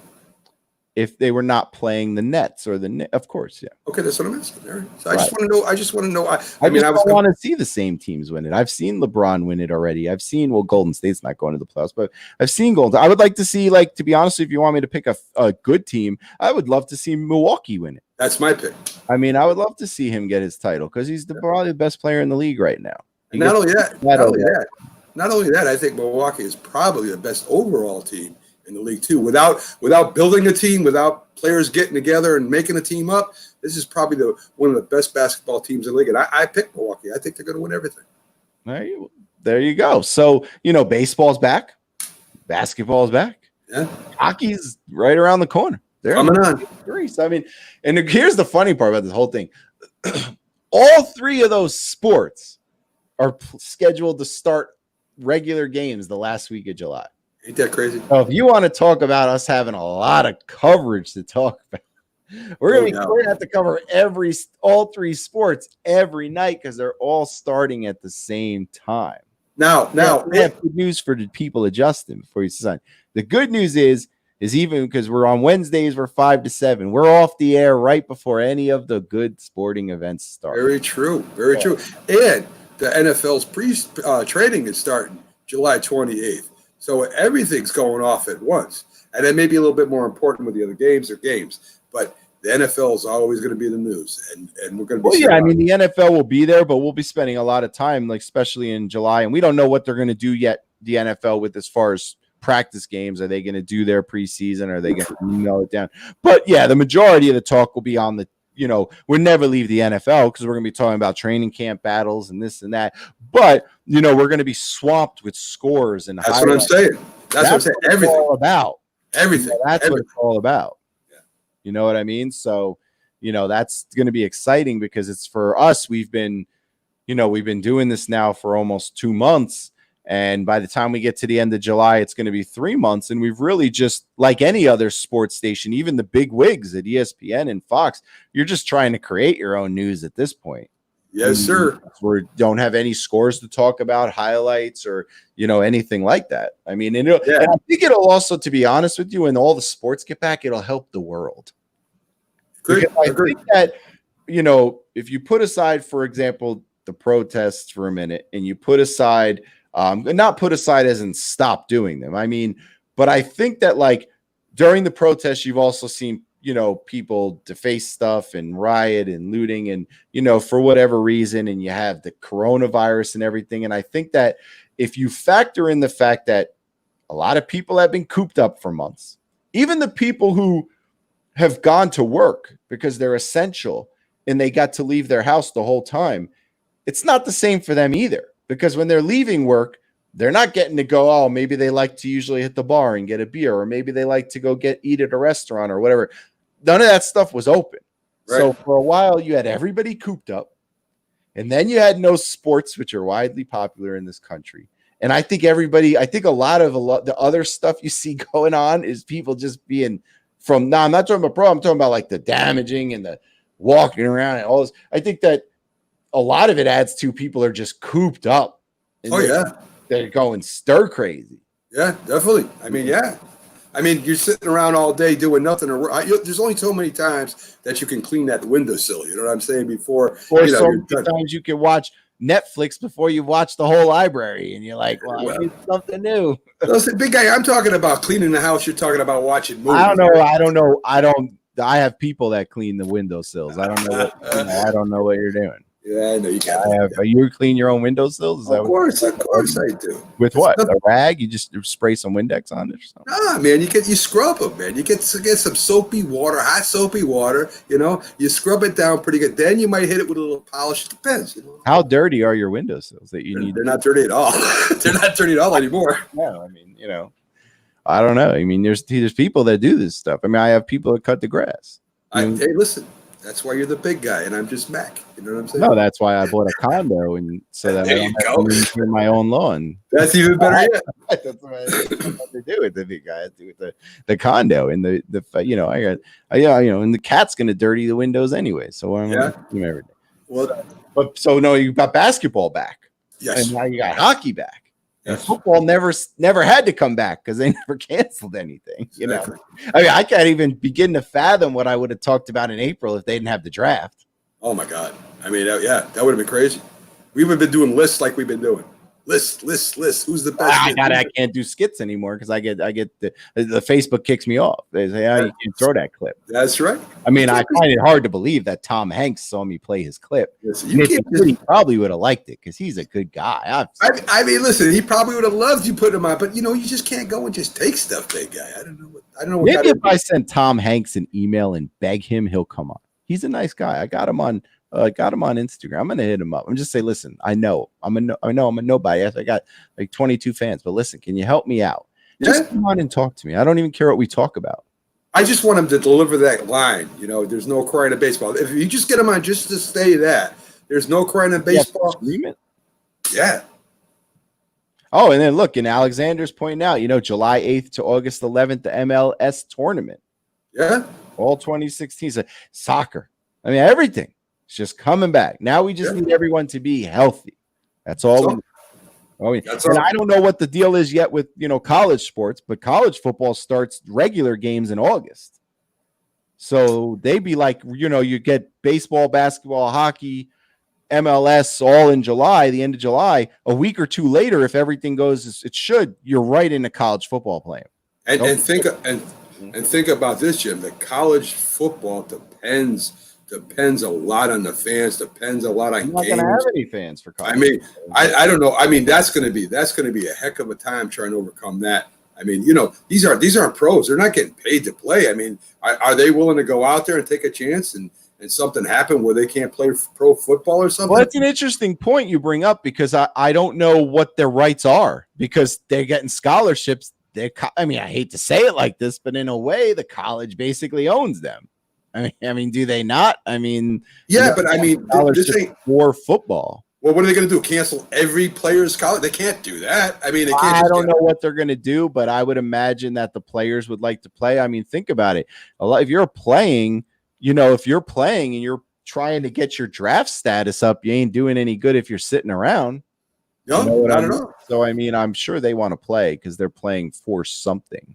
Yeah. So, we're almost at so Doug says, what is MLS? I can't live, I've found that I don't know how this happened, but sometime like a month ago when I first discovered Doug, and then Doug goes on these boards and he just harasses every football fan he can just to troll them. I found that I really look forward to seeing every day on Facebook, I get a kick out of it. Yeah. Like what he writes, what he says. And I mean, he can only do it in certain groups because the other ones would kick him. Right. But in the NFL Battle Royal group, he just goes, balls to the wall, and it's very entertaining. Yeah. Well, I mean, isn't he a Redskin fan too? I mean, I'd bring him on the show, but I'd be worried that I'd violate several FCC or whatever laws if I could let him speak without a delay. He'd need like a 2-minute delay, basically. How's the saying go? People who in glass houses shouldn't be throwing rocks. I think something like that is. Don't let him throw them. It's entertaining. All right, go ahead. Throw the rocks. Better than the depressing crap I see all the time on Facebook. Let him throw rocks. All right. Good fun. All right, I got a 30-30 for you. I got to do a little update. I'm going to wing it. All right. So here we go. Let me do a little 30-30. The Big Guy Sports 30 and 30 Sports Flash.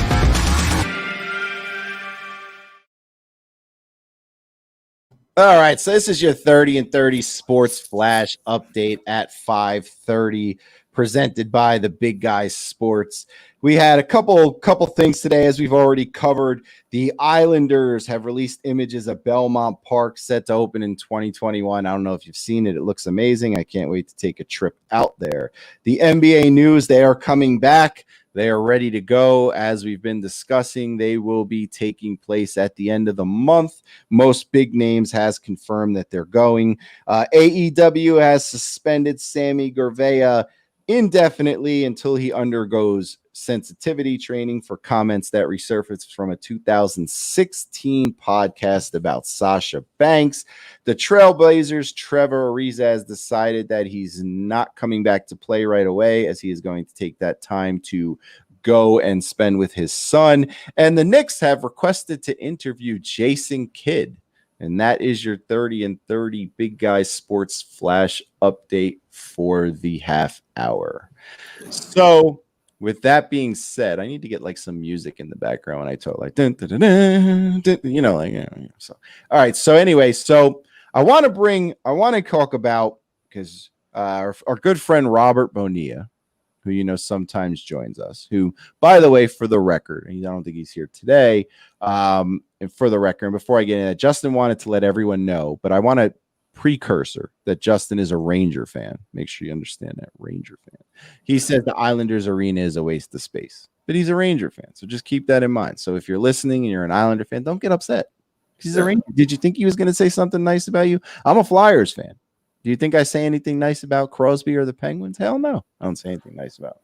So it is what it is. And Alexander, just to close out on the college fan, he said it's going to be tough in the SEC where there's no fans. And I want to get to this other thing in a minute, but just to touch base, in college football, it's going to be hard for teams to upset bigger name teams when they come to play in the lesser team's stadium without the fans, because the fans get you up for the knockoff. Yeah. College football is a lot more emotional, a lot more, it's you're playing for the school, you're playing for your team, where football is the same to a point, but it's more of a business and it's more of a job. It's from high school, Jim, from youth to high school to college, and I've coached most of it. It's a lot about emotion. It's a lot about doing things that you didn't think you could do and surprising yourself. With a professional football, they're all talented athletes. They just got to gel. Here in the college level, I mean, you can upset some big teams in college and high school. We've seen it, and that's just pure emotion. Absolutely. And now I want to switch over to, because Robert, as I said, I was mentioning Robert and I got off track there for a minute. So Robert says he's a regular. He loves baseball, but he says he won't go back to any baseball games here until they allow fans. Because I think Robert's in Puerto Rico, I believe. and the Puerto Rican league starting. The Winter League starts in October, and I guess they're allowing fans, so he's going to wait for that and watch. Sure. Right. But anyway, he mentioned to me that I should watch a documentary from the other day that I didn't get a chance to watch that they did on one of the sports channels about Ken Griffey Jr. Now, I've always loved Ken Griffey Jr. because he played the game right. He had a lot of skills. He never said anything dumb. He was just played the game the right way. And I gained extra respect for him when I found out that he never would have wanted to play for the Yankees. That's extra respect right there, because who wants to play for the Yankees? I don't. So I gained a lot of respect for him. And I was looking back and just going over, Ken Griffey Jr. Have you looked into that? Have you read about the story on why, as a young kid, he decided I'll never play for the Yankees? Well, this is no secret, Jim. No, it was a secret to me. I mean, I knew this way back in '95, but it wasn't covered like this. But I already knew this, and I saw the story. I kind of already knew about it. It was from his enlighten me a little bit on this. Well, it's from his father's playing days there. We had a third baseman named Craig Nettles. Yeah. Yes, sir. He was an unbelievable third baseman, Golden Glove. He won one World Series by himself at third base. And his son was out there. He would field ground balls. And a lot of players had their kids and families down there. Steinbrenner did not like it. And if he caught you doing it, he would send word down to the bench and say, get those kids to leave the dugout. So Ken Griffey Sr. at the time was playing for the Yankees. And of course, Ken Griffey Jr. was his son, and he was there with him. And Steinbrenner called down, and he told him to, have the little guy, Ken Griffey Jr., to leave. And Ken Griffey Sr. was a little upset because Craig Nettles' son was out there fielding balls. So that's why Ken Griffey Jr. hates the Yankees. Listen, let him hate him. Listen, it's okay. So does half of America. Join the club. So anyway, looking at what a career. I mean, we already knew his numbers, but I mean, 600 home run. Never was accused of steroids. His head didn't grow 7 sizes like Barry Bonds did. So I'm pretty sure he didn't take steroids. And plus, down the stretch, when he started to lose it those last few years, I think if he did take steroids, he would have took them then and kind of kept it, unnatural. Probably, I got to be honest with you, and I'm only going to comment on the times that I've actually seen baseball. I can't go back to, did Justin miss why he didn't want to play for the Yankees, or did Justin catch that? Justin on Facebook says, why didn't you want to play for the Yankees? Basically, because George Steinbrenner as a child kicked him off the field and let another child of Craig Nettles stay on the field. So anyway, he said he never played for the Yankees, which he never did. So in my time, Ken Griffey Jr. had one of the sweetest left-handed home run swings I've ever seen. Yeah. What a sweet swing, right? Listen, he was an old school ball player. He played the game hard all the time. He ran hard. He was an outstanding outfielder, a great power hitter, a great average hitter. He could have played back with the baseball greats, and I mean, just unbelievable. Probably in the top 8 to 10 ball players of all time, easy. And he had so many. He's such a clutch player. Just looking back at how many clutch moments he had in his lifetime. I mean, can you beat the going back-to-back on home runs with his father? No. Can you even beat that? Whoever gets a chance to do that? I mean, play with your father and hit back-to-back home runs. He hit his 500th home run, which is obviously a monumental home run, on Father's Day with his father in attendance. I mean, the guy he was clutch, man. He just constantly put it up. Pure natural. I mean, I could put him there and compare him to Willie Mays, which is one of the greatest ball players of all time. I mean, he killed the Yankees. I mean, he always killed the Yankees in '95. I mean, in his lifetime, he killed the Yankees. The stats are amazing what he did to us during his career and in 1995. He destroyed us almost single-handedly. There was a time when he was very close. There's some side stories and back stories I don't know about, but he almost became a Met. Yeah. When he became a free agent, there was reasons for whatever they didn't become a Met. Actually kind of worked out because I think that was when he kind of started to fall off a little bit. So I don't know if it would have been a great thing for the Mets to get him when he's on the downside, but I mean, you're just talking about one of the greats to ever play the game. If he didn't have those down the stretch years where he struggled a little bit, he might have been able to set the home run record. And that was just injury. Not for a season, but overall. Yeah. You know but that was just injury too, big guy. That was injuries. He got injuries. And if he was taking steroids, he would have been able to come back and play even stronger. Because which he didn't do. He didn't do. And I mean, no one ever said, oh, I thought he was. He's never been discussed, in that conversation. I mean, you're looking at a guy who had a career batting average of 284, which is good. 630 home runs, a 370 on base. He had over 1,800 RBI. He had a WAR of 83. I mean, it's just phenomenal. I mean, look at this little window, and this is with no steroids. I mean, you're looking at 45 home runs, 40 home runs. He got hurt a little bit there in 95, so he had a shortened season. 49, 56, 50 back-to-back 56 home run seasons. 48, 40, 23. He kind of started to drop off a little bit. Injuries started to play a factor where he went 8, 13, 20. Then he comes back when people are thinking, oh, he's done because he had 3 years of injuries. He had 3 years in a row where he barely, he was hurt all the time. 100%, yeah. And he did 8, 13, and 20. So people think he's done. But then in 2005, after 3 years of playing half a season or less, at the age of 35, he puts up 300 batting average, 35 home runs, 92 RBIs. Yep.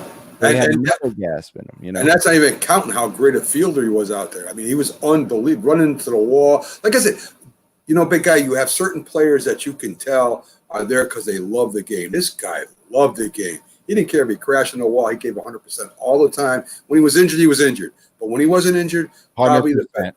Oh, my God. Oh, yeah. And then then 2 years later at 37, he hit 30 home runs with 93 RBIs. And this is without steroids. Yep. So, I mean, just a phenomenal career. One of the best. And his fielding was so good. I mean, so good.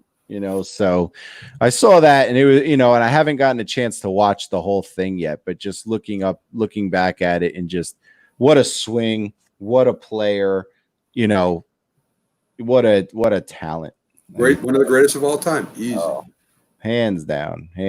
What a fielder, Too, sometimes you get these guys and you just feel bad that, some players you just feel like they deserve to win the title. Yeah. Yeah, definitely. And they didn't, and he didn't. And he had those good teams, and he had those good teams that were always battling the Yankees with Edgar Martinez and, another good guy, another good one, Edgar Martinez. But, all those years, man, I mean, Yankees robbed some people. That's when they were in their prime too. So, I mean, it was a heck of a battle. I'll tell you that. Yeah. Seattle, man, a little more pitching. They could have got through that series. They definitely had the hitting. A little bit more pitching, they would have got through that no problem. But that is what it is. So let me flip over to one other interesting note as we're getting down the home stretch here. So Jason Kidd, I've heard every name under the sun thrown to the Knicks. I actually don't have a problem with Jason Kidd. What I have a problem is why there's 10 candidates. Are we that confused? That we don't understand who we want to coach this team. They've interviewed 9, 10 guys. They got plenty of time. I'm thinking maybe I'm next. They got plenty of time right now, big guy. I mean, they're not going to play in the playoffs. There's time up. I mean, they can bring every past, present, and future coach in there and interview them if they want. I could do it, to be honest with you. Could do what? Not coach them. It's not. How hard is it to win 14 games at 82? I don't know. I could walk into 14 wins by accident.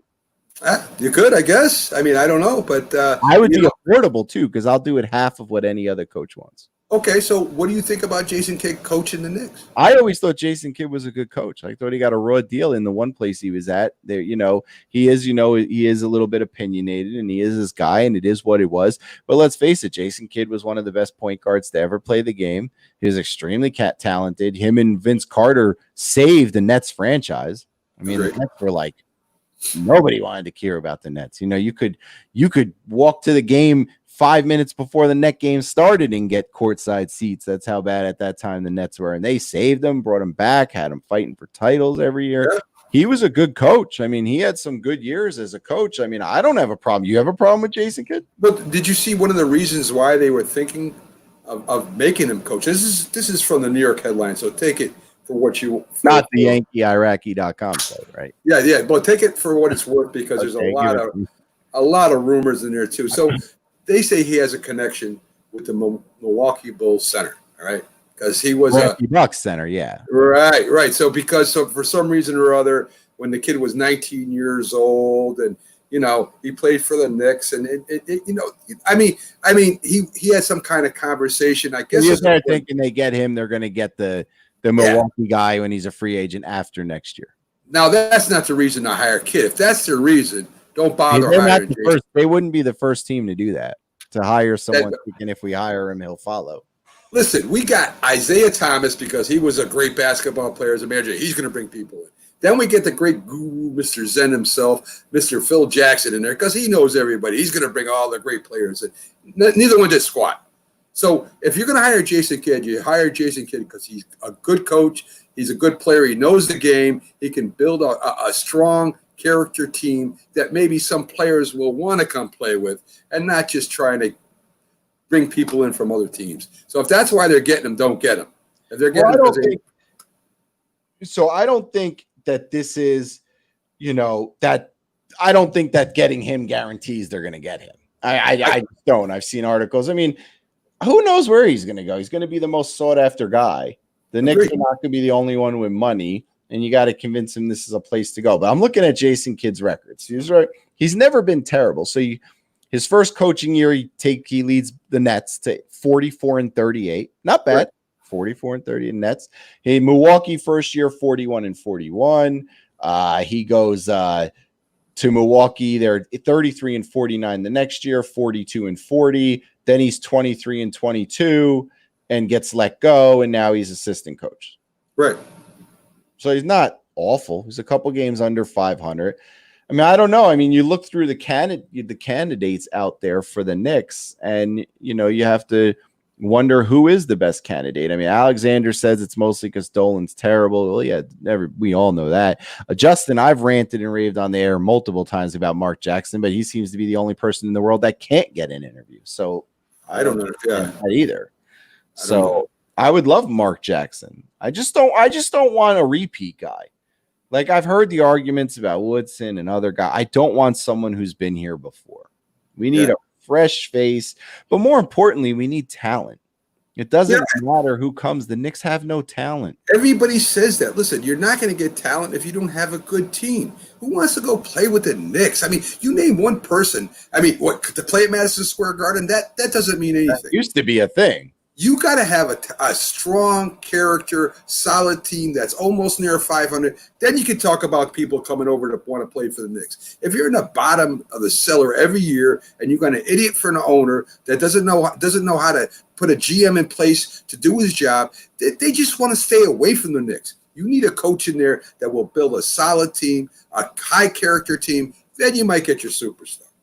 I understand what you're saying. I'm just saying is that I don't think it matters at the moment who coaches the team until they get some talent, because right now they don't have the talent, to get the job done. Do you believe the Nets are a really talented team without Durant and Kyrie? No, but I mean, look at them. They're going to the playoffs this year. Solid. Right? Solid team. I mean, they're a solid team, Jim. So you need a solid team to get somebody that wants to go there. They don't want to play on a team that has free agents coming in and out, and they got a rookie here and there, and there's nothing going on. Nobody wants that mess, especially with an owner like Dolan. You got to bring a coach in there that can get the Knicks close to 500, get them in the playoffs in the top 16 teams, for God's sakes. If you can't do that with professional basketball players, you shouldn't be coaching in the NBA to begin with. So I do have some breaking news for you yesterday, and I had a feeling that I didn't want to bring this up yesterday, but I was having, you heard about the thing with the noose in NASCAR, right? Yes. Okay. Now, everybody knows the story that guy who was an actor on that show Empire conjured up that thing where, he said he was attacked and it was racial, and then it turned out it wasn't, and now he's got charges against him. So anyway. So I didn't say anything on Facebook as the comments were flying around about the noose, because I found something interesting that people started to mention. we live in an age where everything that is said, oh, we lost Mac again. We live in an age where everything that's been said has been, he can hear me at least. Everything that's been said is people find it. You find it on the internet. There's pictures of everything. There's videos of everything. Hell, you got videos of riots. I mean, there's a video of everything. And it started to go around where people were, you still hear me? It started to go around where people were. Am I back in? Yes. It started to go around where people were questioning, why has nobody seen a picture of this thing? Right. You know, in today's day and age. Why is there no picture? So whatever, I let it go. So now the FBI has determined, this is breaking news on ESPN, that he was not the victim of a hate crime, and that the pull rope fashioned like a noose, but it's a lot smaller, the hole is like this, has been on that garage door since last fall. Does it surprise you? No, not really, because I mean, this is the same guy that a month ago was kicked off. They were doing a lot of the sports leagues had gone to playing sports on the, video games and televising it. And he was in a NASCAR league they were doing, and he lost a race, and he threw something and made a baby fit and stormed off, and they kicked him out of the league. So no, I'm not really shocked because I hadn't seen a picture. So he said that thing was there. That thing was there before he ever used that garage. Right. So there was no intentional act of racism against him. Now, I applaud NASCAR regardless, because when they thought there was, they stood by him. And that's important. That's important to stand by somebody, especially one of your peers in the sport. I think that's crucial. And I think that NASCAR, with all the, we've talked about this before, how if there was ever a sport where there's probably a big time racial divide, it would be NASCAR, just because of where NASCAR is popular and all of that. So to see that they stuck together and backed him up is a big deal to me, because as far as I understand, he's the only African-American racer on the NASCAR circuit. I could be wrong about that, but I'm not a frequent watcher of NASCAR. But Justin makes a good point. Like, it didn't sound right. Like, well, wait a second. How did someone get down to the garage? There's security all over the field. People don't just walk through the field, you know what I mean, or walk through the track. And it turns out that it wasn't. Now it is what it is. Maybe he didn't know that. He just joined that locker room. So as far as Bubba Wallace was concerned, he didn't know that. He didn't know that wasn't a device to look like a noose, because it wasn't his garage. So it turns out it wasn't. And I think the point here being is that everything is so volatile right now, and everything is so on edge right now, that we've all got to stop jumping to the gun on this stuff. We have to, we jumped to the gun when Baker was arrested. Everybody did. Oh, he's got to go. Giants got to get rid of him. He committed a crime. Blah, blah, blah. Well, he hasn't been charged yet officially. So we jumped on that. You know what I mean? Now we hear, oh, there was a noose. Well, where were the pictures and the videos? So we jumped on that. We all got to slow down. We're all such in a rush. And I mean, even on Facebook, Mac, they're in a rush. Like, I see people posting videos because, you have people on all different sides of things right now on Facebook, whether it's politically, whether it's racially, it is what it is. There's a lot of people on different sides. You see people posting videos. Oh, look, blah, blah, blah. This is what they mean by good protesting. And, it's a video of, looks like a racially motivated fight. And then, you look at it and you look to yourself and it's like, I saw that video 2 years ago. That has nothing to do with anything going on now. So everybody is so quick to just rush and throw stuff out there. And, this is another incident where I think everybody jumped the gun before letting anybody investigate. Yeah.